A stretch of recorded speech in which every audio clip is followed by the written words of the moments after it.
Hello, this is Jennifer Martinez, and in this video we're going to look at an application of an exponential derivative. That's in the book. So with t in years since the start of 2014, worldwide annual extraction of copper can be modeled by 17.9 times 1.025 raised to the t million tons. And they got this actually from this website if you want to check that out. So the question part A is, how fast is the annual extraction changing at time t? So how fast is it changing, we know, is the derivative. So what I'm going to do is I'm going to let f of t be the function. To find the derivative, we know the derivative of a to the x, well, this is a constant, we're going to put that there, is the same thing here. It's the a to the x times the ln of a. So that would be the formula for the derivative.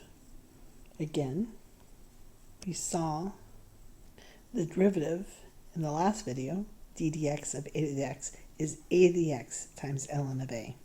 So I just have this extra c here, so here's my a and here's my variable. So it's a to that variable times ln of a.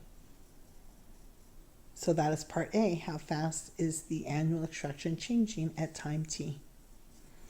The units, what are the units? Well, this is going to be like dy dt using our alternate notation, where y equals f of t, and y is the annual extraction of copper in million tons, and t is the time in years since 2014.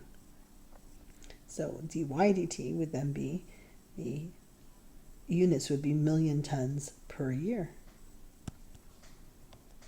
Part B. Part B says, how fast is the annual extraction changing at the start of 2025? So at the start of 2025, and this was the start of 2014, if you subtract those, you get 11 years, that is. So I'm going to go ahead and plug that into my derivative, and I will get 17.9 times 1.025 raised to the 11 times ln of 1.025, and if I do that on my calculator, it's approximately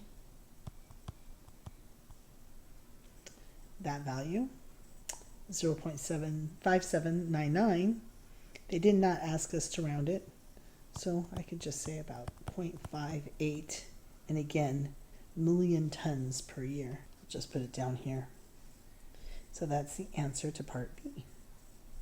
So what does that mean? That means that the next additional year, we would increase about 0.58 tons. That would be an additive increase. Part C. Suppose the annual extraction changes at a rate found in part B for the 5 years. So this would be a constant rate of change. How much does the annual extraction change over this period? So there's 5 years there. So we just have 0.58 times about 5 years, which is 2.9. So approximately, this was approximate, approximately 2.9 million tons. And the units make sense here, because if I add million tons per year times 5 years, we would get million tons. So that would be the answer to part C. Part D, is your answer part C larger or smaller than the change in annual prediction extracted by the model?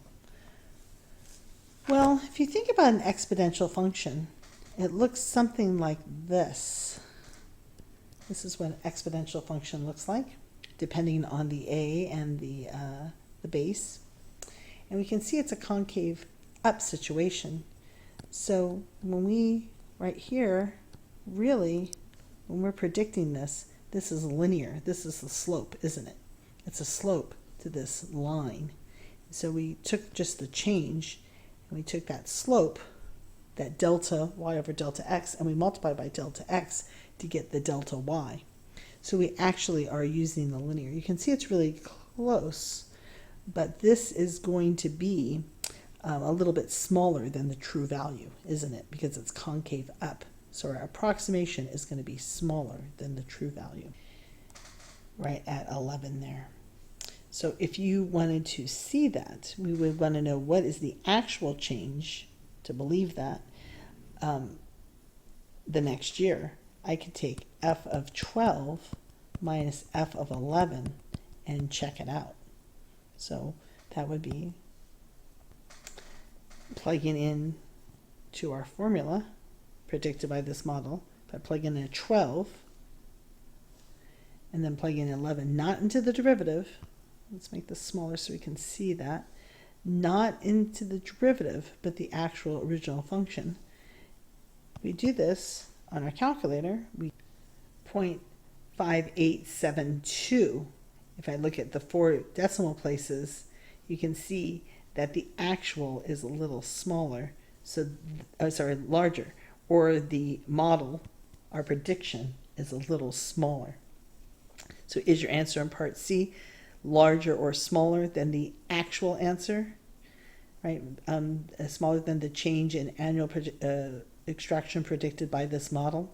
It actually is a little smaller. This number is a little smaller. So that's the answer to part D. Do not confuse this with this number. This number is a little bit different. This is the percent increase, right? This is the growth factor. This is a linear change. How many millions, a million tons per year linearly would we go if we stuck with that rate of change for 5 years? This right here is the growth factor, or 2.5 is the percent increase from 1 year to the next. So you can actually figure the percent increase from these 5 years, right? And then you can subtract that minus the original, and you would end up getting the same answer, because that is the more exact model than this one. Hope that helps.